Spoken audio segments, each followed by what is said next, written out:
أعوذ بالله من الشيطان الرجيم بسم الله الرحمن الرحيم الحمد لله رب العالمين ولا حول ولا قوة إلا بالله العلي العظيم والصلاة والسلام على أشرف الأنبياء والمرسلين وعلى آله وصحبه أجمعين ونشهد أن لا إله إلا الله وحده لا شريك له ونشهد أن سيدنا مولانا محمدا عبده ورسوله. In the name of Allah, the gracious, the merciful, all praise is due to Allah, the Lord of the universe, the Master of the Day of Judgment. I bear witness and testimony to the oneness of Allah, to His magnificence, His omnipotence, His might, His glory, His being the creator and sustainer of all things, the giver of life, the guider of hearts, the master of the Day of Judgment. And I bear witness to the fact that Muhammad ibn Abdullah sallallahu alayhi wasallam is His servant and final messenger. May the peace and blessings of Allah be upon him and upon all those who choose to tread in his path until the last day. One of the more well-known scholars of our tradition, in the generation of individuals of this ummah that came after the immediate generation of the Prophet ﷺ, the generation that were known as the Tabi'een, is a man by the name of Malik ibn Dinar, rahimahullah. He's said to have a lot of influence in terms of the development of our tradition. Known as a scholar, somebody who became a key figure in the propagation of our religious tradition within the Indian subcontinent, from where many of you find your heritage. Malik ibn Dinar, rahimahullah, on one occasion, he sees a funeral procession that is taking place. And he goes and participates in the funeral to the extent that he actually is now helping to put the body into the ground. If you've ever been a part of a janazah prayer, not just the actual congregational prayer, but thereafter a part of putting the body into the earth from which it came, you know that that's a very intense experience. That our funerals are not such where you have a lot of pomp and circumstance and there's caskets and things like that, but the body is simply shrouded in a simple cloth. Malik ibn Dinar, when he goes through this experience, it has an impact upon him. And he says that evening when he lays down to his bed to sleep, he has a dream where he's in the grave with this man that he had been a part of the burial process of. And he says while he's in the grave, there are two angels, the angel of mercy and the angel of punishment. And may Allah make us from amongst those who are carried forward to His Jannah by His angels of mercy. That the angels of mercy and the angels of punishment, they're now looking at this man that in that day, Malik ibn Dinar had buried just hours before. And the angel of punishment, he starts to comment as he looks at this man. And he says, look at his eyes that are filled with bearing witness to what Allah has prohibited, the haram that he viewed. Look at his ears that are filled with things he wasn't supposed to listen to. The tongue that is filled with statements that were vile and obscene, speaking ill of others. Look at his stomach. Look at his sexual organs. These things that were drawn towards what was prohibited. And the angel of mercy says, look at his heart. It is filled with faith. And he is mine. You want to be able to think about fundamentally what this deen is rooted in. It's not a tradition that is just about things that are outward or apparent. But everything goes back to what is taking place in here. At-taqwa ha-huna, our Prophet ﷺ says, this is the seat of taqwa. May Allah make us from the muttaqeen. The seat of taqwa is your heart. It's not your tongue. Everything goes to a place that recognizes that what we have capacity to do and perceive is going to have limitations to it, but Allah knows what is in the hearts of people. And that's where the focus has to be. You and I are amongst now those who are blessed in this world to be just 2 months, give or take, from the ni'mah that is Ramadan. May Allah allow for us to reach it, witness it, and benefit from it. May He make us from amongst those who take from it all that it has to offer. But these days are the days that you start to think about those days. Don't be from amongst those who are only thinking about it once you're in the midst of it, with strategy, awareness. And the purpose of these rituals and practices that we're given with regularity is that they continue to have gain for us. That we're not in a place where Allah gave us the gift of salah so that we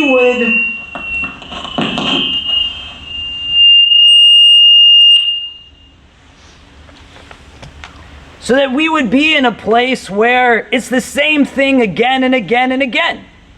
The ritual in and of itself is in a place where we are experiencing its form, but we are meant to change, and hence it should have different impact on us. It should be transformative. You don't want to have a Ramadan that's the exact same way as what it was before, and you start to think from now as to how what it is that you will take from it uniquely based off of what you have learned from Ramadans in the past. And the foundation of it is that it's meant to be something that we welcome and we draw into us. That we understand that even the depictions that are given to us of it in the Quran and the Hadith give it such a depiction that it's meant to be definitive.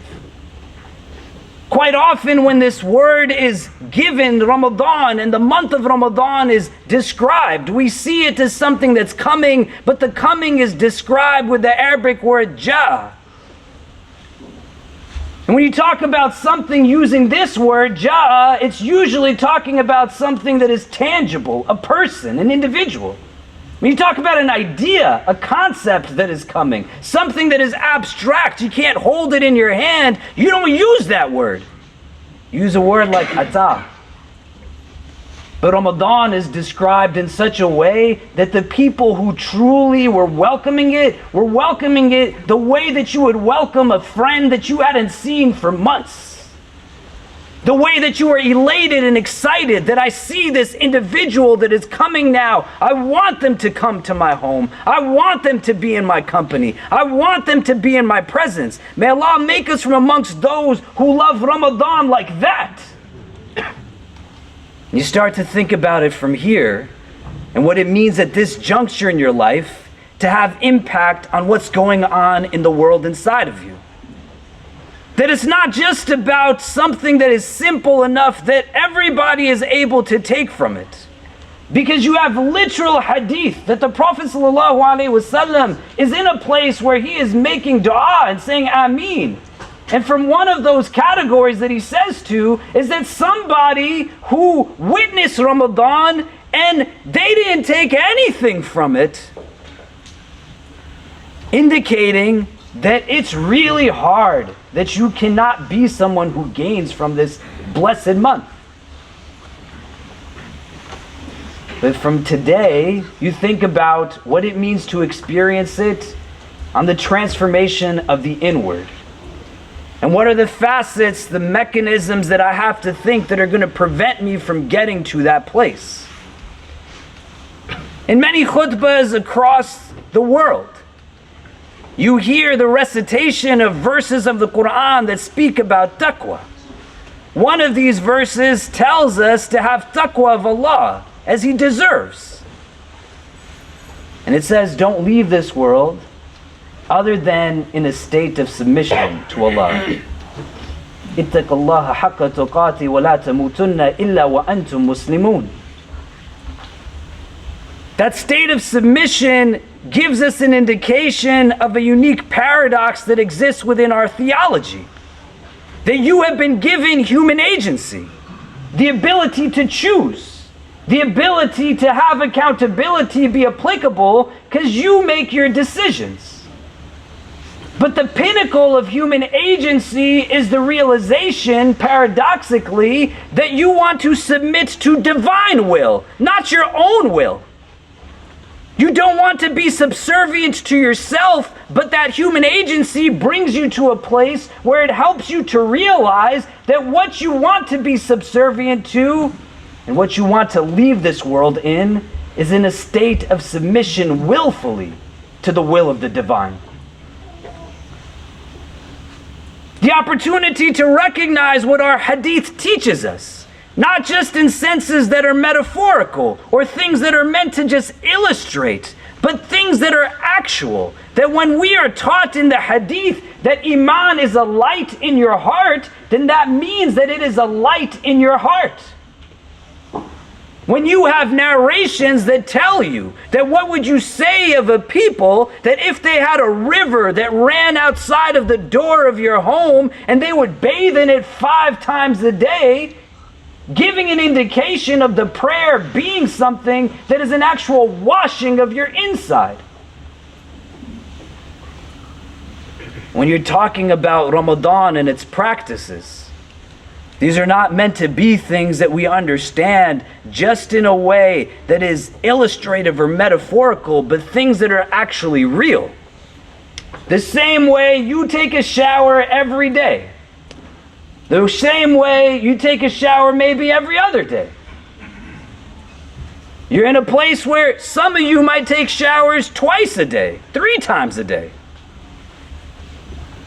The purpose of your salah is that it's washing your heart.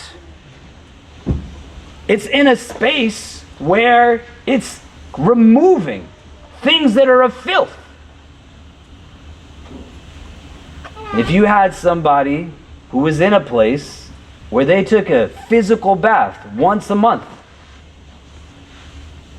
they took a literal bath maybe a couple of times every week, what would you say about that person in terms of their hygiene and other things?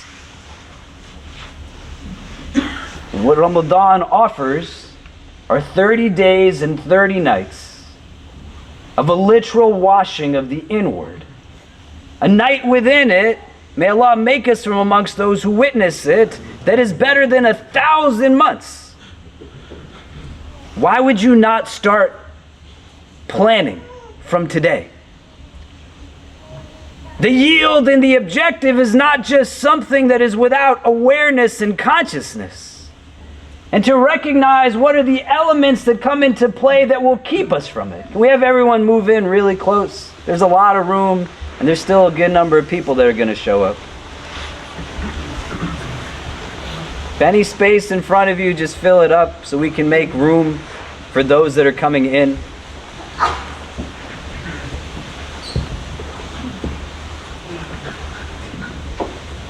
But the hadith tells us about this blessed month. فتحت أبواب الجنة وغلقت أبواب النار وصفدت الشياطين. That all of the gates of Jannah are open. فتحت أبواب الجنة. It's your choice. Literally, you can pick which door of paradise you want to go through, because all of the gates of Jannah are open. The hadith is saying. The gates of Jahannam, they are closed, and the shayateen, they are chained. So if Shaytan is chained in that month, then these days are days that he's going to try to go wild in getting you to a place that has you meet that month in a state other than that is your best ability to meet it. And any one of us that is in a place where we say, that's not going to apply to me, you are kidding to yourself. And as your brother who loves you, you want to not understand belief and conviction in our tradition as something that is just rotely memorized, or somebody asks you, what are the elements of your faith, that you just spit them out, but they don't have concrete conviction in your heart. Shaytan is a reality, and the denial of Shaytan as a reality is an act of kufr. May Allah protect us from it. You don't want to live in this world in a way where only what is tangible or empirically given some basis is what you follow and you yield to. And if Iblis can get you to a place where he has you believe that you cannot succumb to his whispers, he's got you. And you think now about what it means, because we are taught about the waswasa of Shaytan. May Allah protect us from it. Ameen. But that waswasa is something that the Quran teaches us. You and I individually have a role in allowing for Shaytan to come in or not come in. الَّذِي يُوَسْوِسُ فِي صُدُورِ النَّاسِ. That the whispers, they come into the sadr. The sadr is your outer chest. It's not the qalb. When in Surah Baqarah it says, fi qulubihim marad, it's talking about the spiritual heart. The layers that are there are the sadr at the outside, the qalb is thereafter. You then have the fu'ad, like the Quran speaks to us about the mother of Moses, peace be upon him, whose anxiety exists in her fu'ad as she lays her baby into the water. It's the seat of emotions. And then we have at the center of it all the lub. That the reality of the lub to the rest of the heart is likened to the reality of your pupil to the rest of your eye, or the relationship of the Kaaba to the city of Mecca. But how does Shaytan get from the whispers of the sadr into the qalb of an individual? Because if the whispers are just knocking at what is externally there, there's got to be ways that the entrance is being allowed. What our teachers teach us is that the avenues that Shaytan utilizes, you can define broadly in a category of what's called the shahwat, the desires. But fundamentally, what Shaytan uses to get within you are your own characteristics yourself. If you are in a place where you wrestle with certain challenges, you have negative qualities that exist. There is even opportunity where at the guise of what is beneficial, you create now a subtlety of arrogance, may Allah protect us from it, that will allow Shaytan to enter. And the entry points of Iblis are not just one-off, but he continues to come again and again and again. And you play a role in determining how it is that you will allow for him to be within you in this most critical part of your being, that is your qalb. And the strategies are about recognizing vulnerability for me alone, and what the end objective is. That I want to be one who lives the way the verse says, that my transition from this world is in a state of Islam. Subjugation and subservience to the divine, who not just watches me but watches over me. I don't want to be leaving this world in a state of subservience to my hawa, my desire. In the middle of January till the middle of March, there is that many weeks that Shaytan's whispers are now going to come in a mode that is unique to you. Getting to a place now where we can understand the characteristics, the attributes of us, that can be now the vehicle through which Iblis will come to me. As he continues to come and continues to come and continues to come, he sits now in that place where that iman, that faith, that Malik ibn Dinar sees the angel of mercy talking about, exists potentially in the hearts. May Allah make us from the mu'mineen. Ameen. But it can also be the place where if you let those whispers move out from the sadr into the qalb, You have now given waswasa an abode in your heart that's going to impact how it is that you process the things around you. You want to make it analogous to something that's more tangible. You can think about it in terms of the homes that you live in. New York City is a little bit different. You can be in a place where it's unlikely that if you live in an apartment, somebody's just going to start knocking on your door randomly. But if any of you have ever lived in a different part of this country, a different part of the world, where it's not just apartment next to apartment next to apartment, where people don't really talk to each other, even if they've lived next to each other for 10 years. But you live in a neighborhood, and somebody rings your doorbell, and you don't really know or are expecting anybody. You have a choice now as to whether you're going to let that person into your home or not. And this is the relationship of the sadr to the qalb. That when Iblis is knocking on the outside of the door, that's the whispers to the chest. When you open the door to let him in your home, now he's in the house. And when the Quran says that Iblis now beautifies the acts of the individual, that beautification is not based off of the standard of the beauty of the divine, but it's a beautification based off of what it is that is going on in the house of the individual. If you've ever been in a place where you've had somebody come into your home, a new roommate, a family member, a friend. When I got married, I had lived as a bachelor, and a lot of people also lived in my apartment with me. My son Kareem, my daughter Medina, we go to any part of the world, there's always people that we meet that will come and will say to them, that are now also 10, 11 years older than when they lived in my apartment, and they'll go to my children and say, I used to live in your room. My kids will look at me and say, Baba, what is this man talking about? Before I got married, sometimes we didn't even lock the door to my apartment. Anybody needed a place to stay, they could stay. And my wife moved in, she said, all of this man stuff is going out. That couch that literally every man that comes and visits and says they've slept on it, we are not sitting on that anymore. And I'm not making my wife analogous to Shaytan, which I realized is happening in my head. But when we got married, she changed everything in the apartment. It looks really nice. But I want you to think from what it is that the analogy is seeking to illustrate. This literally is happening inside of you.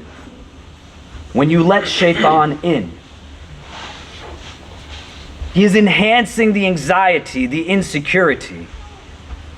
He is letting you think that it's okay for you to speak poorly about people. That your racist behaviors are somehow validated because they're rooted in the culture that you say you find your heritage in. You don't want to play games. Because these things cannot coexist simultaneously. And you want the light of Iman to be there, to give you an understanding and impact now perspective and vision through a different way. What are the moments that Shaytan comes? Where our teachers teach us, it's at moments of ghafla, heedlessness. Heedlessness is not when you are outside of prayer.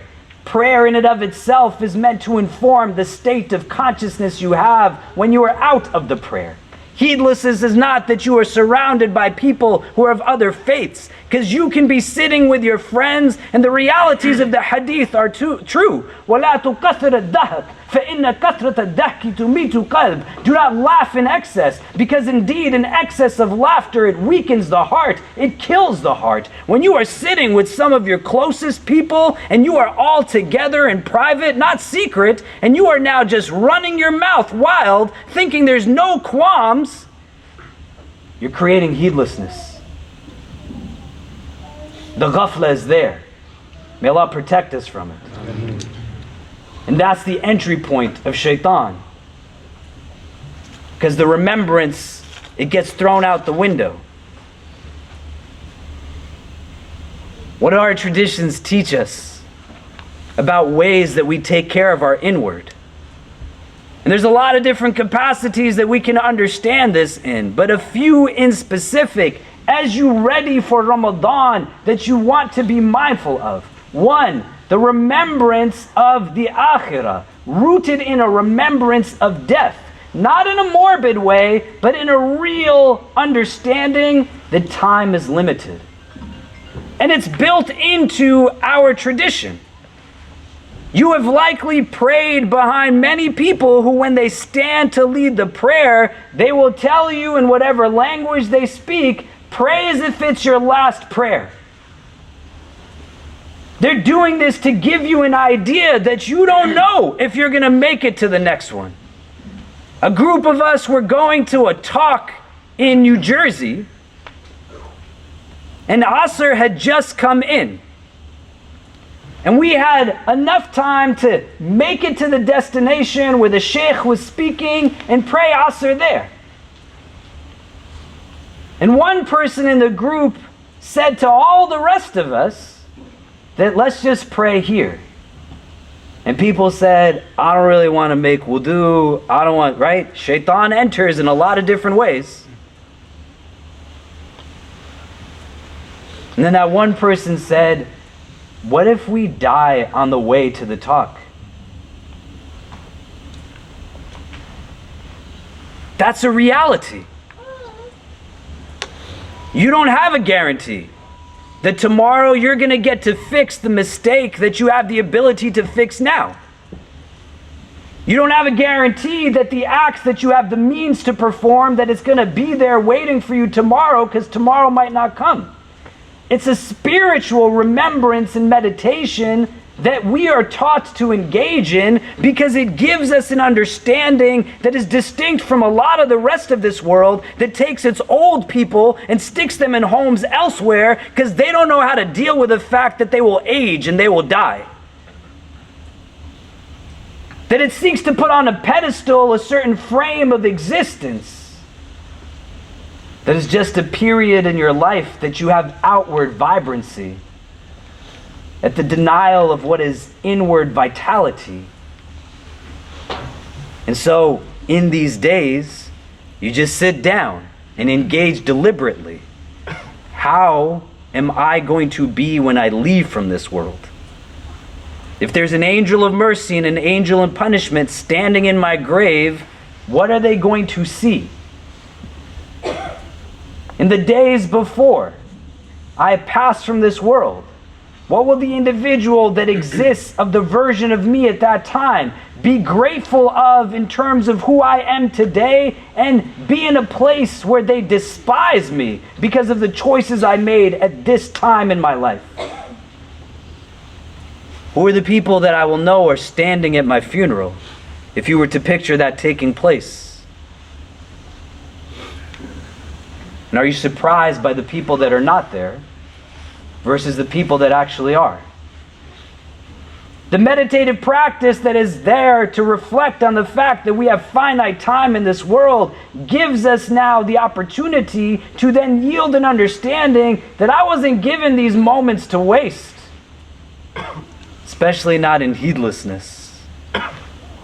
A second thing that you can do for that internal state to keep Shaytan away, you got to recite Quran. The tilawah of Quran is a key mechanism for the rust of the heart to be pushed away.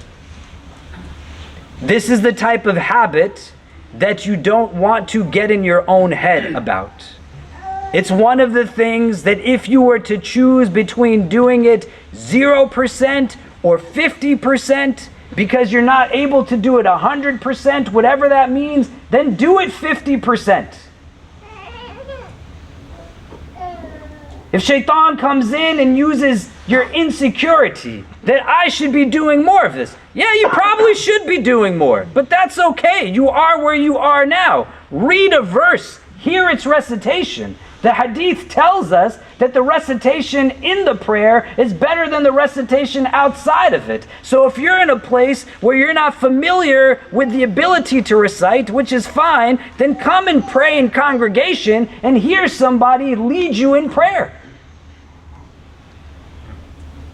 The Quran defines itself as a shifa, a healing. It defines itself as huda, guidance. It defines itself as rahmah, mercy. It's a text that's very conscious of the fact that it is a text, and it's remarkable in what it offers of insight. You just got to read it. And through this perspective, for the state of your heart. The third, for the state of your inward, fight against the haram. Don't make justifications and excuses for it. Shaytan is going to get you where you are most vulnerable. If you make a mistake and you fall, just get back up. Allah is always there. And He says He loves the tawabin, the ones that turn back to Him and make tawbah. But you think within yourself, where am I most vulnerable? Who are the people that bring out the best in me and the people who bring out the worst in me? The environments that I situate myself in. Because it's not a game. The thing that's at the end is what I know akhirah to be. May Allah make us people of Jannah. What am I going to do for this most precious part of me? And how is it that I'm going to take care of it? And not the last because it's exhaustive, but the last in terms of what we'll be discussing today and going forward, thinking about it differently, strategically, leading into Ramadan. Make a concerted effort to be consistent in your prayers. Your daily salah was not given to you as a mechanism of burden, but is a mechanism that connects now as a link your heart to the divine. It serves the purpose, the Quran says, that it's a protection from those things that are fahsha and munkar. Corruption, wicked, evil things. It's a mechanism that the Prophet says, as we mentioned before, that it's literally analogous to if you were taking a bath 5 times a day, your outward would be so clean. You take a bath inwardly 5 times a day. You have a spiritual washing inwardly. I don't know how it works. I'm not God. But that's what it is that the messenger of God says that it does, so it's true. It's washing your heart.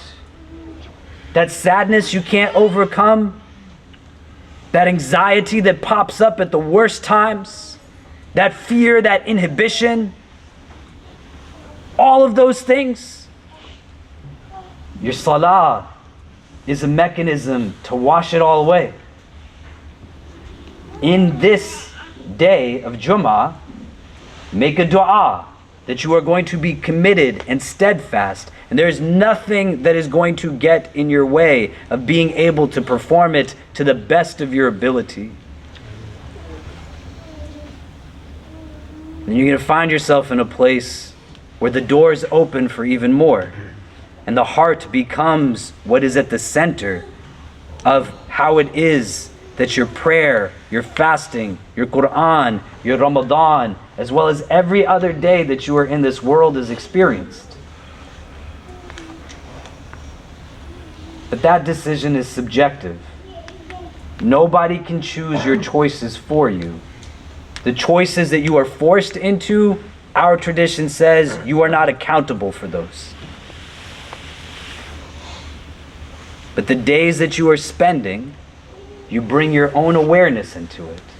And whether you are strategic or not, Shaytan is strategizing in the ways that he has told us he is going to strategize. But the simple things that our tradition gives to us that you can easily implement, you just have to choose whether you will act upon those or not. أقول قولي هذا واستغفر الله لي ولكم ولسائر المسلمين فاستغفروا إنه هو الغفور الرحيم.